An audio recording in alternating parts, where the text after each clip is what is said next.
అందరికీ నమస్కారం.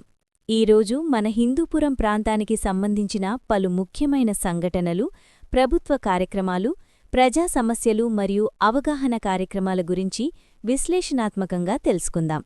మొదటిగా, గ్యాస్ సిలిండర్ల వినియోగంపై వచ్చిన ఒక ముఖ్యమైన హెచ్చరికతో ప్రారంభిద్దాం. అవును. హిందూపురం పట్టణంలో వాణిజ్య అవసరాలకు డొమెస్టిక్ గ్యాస్ సిలిండర్లు ఉపయోగిస్తే కఠిన చర్యలు తీసుకుంటామని సిఎస్ఓటి హారతి హెచ్చరించారు.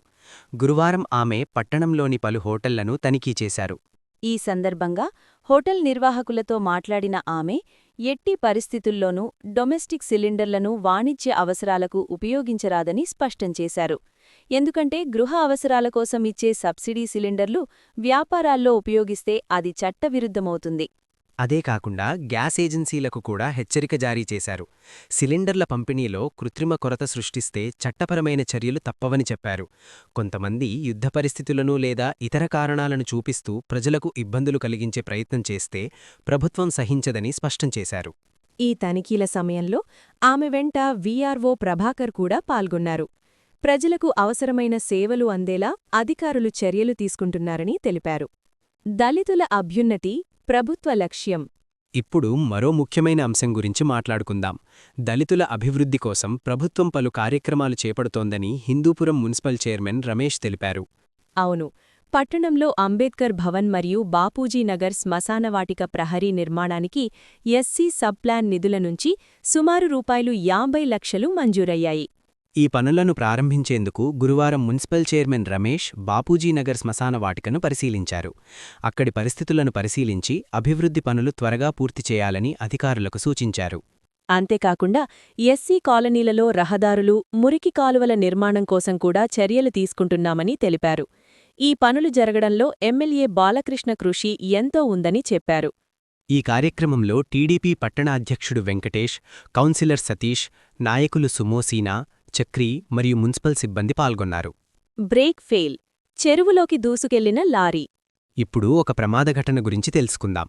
హిందూపురం సమీపంలోని కొట్నూరు చెరువు వద్ద ఒక లారీ ప్రమాదానికి గురైంది. అవును, గురువారం ఒక లారీ వేగంగా హిందూపురం వైపు వస్తుండగా అకస్మాత్తుగా బ్రేక్ ఫెయిలైంది. దీంతో డ్రైవర్ నియంత్రణ కోల్పోయి కట్టపైనుంచి చెరువులోకి లారీ దూసుకెళ్లింది. అదృష్టవశాత్తు డ్రైవర్ సురక్షితంగా బయటపడ్డాడు. పెద్ద ప్రమాదం తప్పినట్లు స్థానికులు తెలిపారు. ఈ ఘటన చూసిన ప్రజలు ఒక్కసారిగా భయాందోళనకు గురయ్యారు. రైల్వే ఉద్యోగాల కోసం ఉచిత శిక్షణ. ఇప్పుడు ఉద్యోగార్థులకుపయోగపడే ఒక ముఖ్యమైన సమాచారం. Railway recruitment board group D పరీక్షలకు ఉచిత శిక్షణ అందించనున్నట్లు BC study circle director Khushboo Kothari తెలిపారు. ఈ శిక్షణకు బీసీ, ఎస్సీ, ఎస్టీ అభ్యర్థులు దరఖాస్తు చేసుకోవచ్చు. ఇప్పటికే ఆర్ఆర్బీ పోస్టులకు ఆన్లైన్లో దరఖాస్తు చేసిన అభ్యర్థులు ఈ నెల 23వ తేదీలోపు బీసీ స్టడీ సర్కిల్ కార్యాలయంలో దరఖాస్తు చేసుకోవాలి. సీట్ల కేటాయింపు ఇలా ఉంటుంది. బీసీ అభ్యర్థులకు 66%, ఎస్సీ అభ్యర్థులకు 20%, ఎస్టీ అభ్యర్థులకు 14%. ఎంపికైన అభ్యర్థులకు ఈ నెల 25వ తేదీ నుంచి 2 నెలలపాటు శిక్షణ ఇస్తారు. శిక్షణతో పాటు స్టైఫండ్ మరియు స్టడీ మటీరియల్ కూడా అందజేస్తారు. అభ్యర్థులను 10వ తరగతి మార్కుల ఆధారంగా ఎంపిక చేస్తారని అధికారులు తెలిపారు. మరిన్ని వివరాలకు ఈ నంబర్లను సంప్రదించవచ్చు. 7901642495, 9100585407, 6301232496. డ్రైవింగ్ లైసెన్స్లో చిరునామా మార్పు సులభం. ఇప్పుడు ప్రజలకు ఉపయోగపడే మరో ముఖ్యమైన సమాచారం.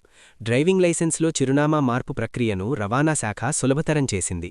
గతంలో చిరునామా మార్చుకోవడానికి చాలా ఇబ్బందులు ఎదురయ్యేవి. ఎలా చెయ్యాలో తెలియక చాలామంది ఏజెంట్లను ఆశ్రయించేవారు. ఇప్పుడు మాత్రం ఆన్లైన్ ద్వారా సులభంగా ఈ ప్రక్రియ పూర్తి చేయవచ్చు. ఇందుకు అవసరమైన పత్రాలు: original driving licence, Aadhaar card, voter ID, విద్యుత్ బిల్లు లేదా గ్యాస్ బిల్లు. పరివాహన్ వెబ్సైట్లోకి వెళ్లి డ్రైవింగ్ లైసెన్స్ సేవల విభాగంలో చేంజ్ ఆఫ్ అడ్రస్ ఎంపిక చేసి వివరాలు నమోదు చేయాలి. అనంతరం ఆర్టీఓ కార్యాలయంలో ధృవపత్రాల పరిశీలన కోసం స్లాట్ బుక్ చేసుకోవాలి. మహిళలకు ఒడిబియ్యం కార్యక్రమం. ఇప్పుడు ఒక సామాజిక సేవా కార్యక్రమం గురించి తెలుసుకుందాం. హిందూపురం పట్టణంలోని వాసవి ధర్మశాలలో మహిళలకు ఒడిబియ్యం కార్యక్రమం నిర్వహించారు. ఆర్యవైశ్య సంఘం ఆధ్వర్యంలో జరిగిన ఈ కార్యక్రమంలో సుమారు 1280 మంది మహిళలకు ఒడిబియ్యం అందజేశారు. ఈ కార్యక్రమాన్ని ఆర్యవైశ్య సంఘం అధ్యక్షుడు జేపీకే రాము జ్యోతి ప్రజ్వలన చేసి ప్రారంభించారు. అనంతరం వాసవి మహిళా మండలి సభ్యులు సమావేశం నిర్వహించారు. ఈ కార్యక్రమంలో మహిళా మండలి అధ్యక్షురాలు కెపి గీత, కార్యదర్శి గాయత్రీదేవి, ట్రెజరర్ భాగ్యలక్ష్మి, కుసుమపుత్రి, రూప, కళావత్తమ్మ తదితరులు పాల్గొన్నారు. ఉచిత వైద్య శిబిరం. ఇక ఆరోగ్యానికి సంబంధించిన ఒక ముఖ్యమైన కార్యక్రమం కూడా జరగనుంది. ఈ నెల 15వ తేదీన హిందూపురం ఆర్పీజీటీ రోడ్డులోని ఆల్ఫా లాల్ పాఠశాలలో మూర్ఛవ్యాధి నివారణపై ఉచిత వైద్య శిబిరం నిర్వహించనున్నారు. ఈ కార్యక్రమాన్ని జనవిజ్ఞాన వేదిక ఆధ్వర్యంలో నిర్వహిస్తున్నట్లు జేవీవీ జోనల్ ప్రధాన కార్యదర్శి ఈటీ రామ్మూర్తి తెలిపారు. జర్నలిస్టులకు ఉచిత కంటి పరీక్షలు. ఇంకా మరో ముఖ్యమైన వైద్య కార్యక్రమం జర్నలిస్టుల కోసం ఏర్పాటు చేస్తున్నారు. ఈ నెల 17వ తేదీన అనంతపురం ప్రెస్ క్లబ్లో జర్నలిస్టులకు మరియు వారి కుటుంబ సభ్యులకు ఉచిత కంటి పరీక్షలు నిర్వహించనున్నారు.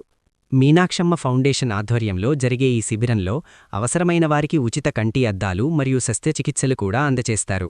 ఆసక్తి ఉన్నవారు 15వ తేదీలోపు పేర్లు నమోదు చేసుకోవాలని నిర్వాహకులు తెలిపారు. విద్యార్థుల సరస్వతీ పూజ. ఇక పరీక్షల ముందు విద్యార్థులు సరస్వతీదేవిని ప్రార్థిస్తూ ప్రత్యేక కార్యక్రమాలు నిర్వహించారు. సోమందేపల్లి క్రీస్తు జ్యోతి పాఠశాలలో 10వ తరగతి విద్యార్థులు సరస్వతీ పూజ నిర్వహించి పరీక్షల్లో మంచి ఫలితాలు రావాలని ప్రార్థించారు. విద్యార్థులు సంప్రదాయ వస్త్రధారణలో పాల్గొని సమూహ చిత్రాలు తీసుకున్నారు. ఉపాధ్యాయులు మరియు పాఠశాల నిర్వాహకులు ఈ కార్యక్రమంలో పాల్గొన్నారు. ఇవే ఈరోజు హిందూపురం ప్రాంతానికి సంబంధించిన ముఖ్యమైన వార్తలు మరియు అభివృద్ధి కార్యక్రమాలు. ప్రాంతీయ సమాచారం, ప్రభుత్వ పథకాలు, విద్యా అవకాశాలు మరియు ఉద్యోగ వార్తల కోసం మాతోనే కొనసాగండి. ధన్యవాదాలు.